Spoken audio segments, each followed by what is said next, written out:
ইলিশ মাছ কিনে খাইতে পারতেছি না, আমরা ব্রয়লার মুরগি দেশি মুরগি কিনে খাইতে পারতেছি না, আমরা পাঙ্গাস মাছ খাইতে পারছি না।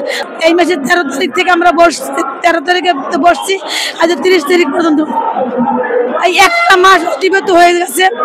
আমাদের কোনো রাষ্ট্রপক্ষের কোনো সাড়া নাই। মাঝে মাঝে রাষ্ট্রপক্ষের লোক আমাদেরকে প্রতিদিনকে ডাকার পর আমাদেরকে 2 দিন সময় দেন, আমাদের কিছুদিন সময় দেন, আর আবার তাল বাহানা করতেছে। আরে দীর্ঘ 41 বছর পর্যন্ত আমরা বেতন পাচ্ছি না, বৈষম্য শিক্ষা একই চোখে পাচ্ছি না। প্রাইমারিরা একই সাথে একই কারিকুলামে আমাদের পাঠদান হচ্ছে, তারাও যে পড়াচ্ছে আমরাও তা পড়াচ্ছি, আমরা আরো অতিরিক্ত 3টা বই পড়াচ্ছি। সরকার থেকে তারা বই পায়, আমরা বই, কিন্তু এতটা বৈষম্য শিক্ষা, তারা এত অনেক টাকা বেতন পায়, আমরা 1 টাকাও বেতন পাচ্ছি না।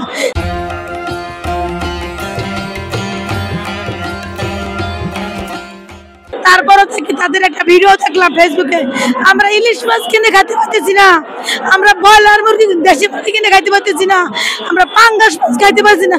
আরে বাবা, আমরা তো ভাতই খাইতেছি না, আমাদের পেটে ভাত নাই। এত টাকা বেতন পাওয়ার সাথে তেলামাথা তেল নিতে আবার আসছে, আর রাষ্ট্র তেলামাথা তেল দিয়ে যাচ্ছে। দেখছেন 15-20% জন্য আইছে, 15% দিতেছে। 10ম গ্রেড, এরা কে জানে 10ম গ্রেড কাকে বলে? একটা এটিও পর্যায়ে যেটা, সেটা আবার 10ম গ্রেড। সাধারণ শিক্ষক 10ম গ্রেড। তারপরে স্যালুট জানাই, তোমরা আমাদের প্রতি সহমর্মিত হও। আমরা দীর্ঘ 40 বছর বেতন পাই না। আরে বাবা, তোমরা ভাত পাও, মাছ পাও, ফ্যানের তলা থাকো, এসি বাতাসে থাকো, আর আমরা তো পেটে ভাতই নাই।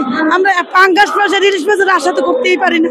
আমি সরকারকে একটা কথা বলতে চাচ্ছি, দীর্ঘ 39 বছর পর্যন্ত আমরা বৈষম্য শিক্ষা ভুলে যাই। বৈষম্যকে আমরা বৈষম্য দূর করার জন্য বাংলাদেশ আসছেন, আপনাদেরকে আমরা শিক্ষক ছাত্র মিলে বসাইছি।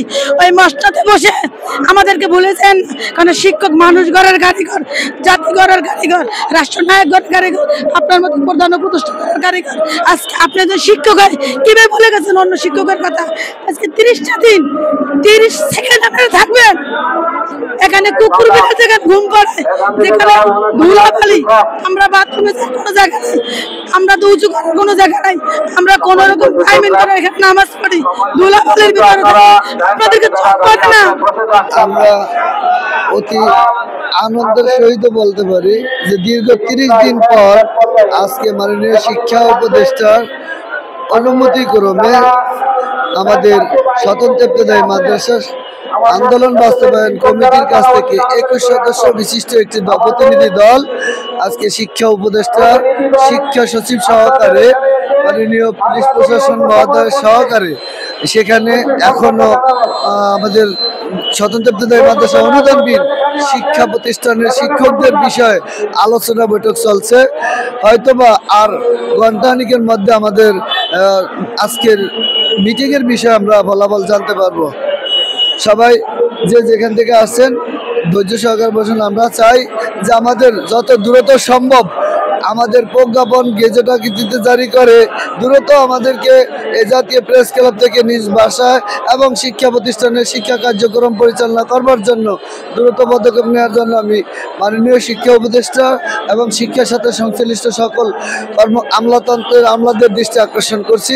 আপনারা আমাদের দ্রুত প্রজ্ঞাপন জারি করে আমাদেরকে এই জাতীয় প্রেস ক্লাব থেকে বিদায় করুন।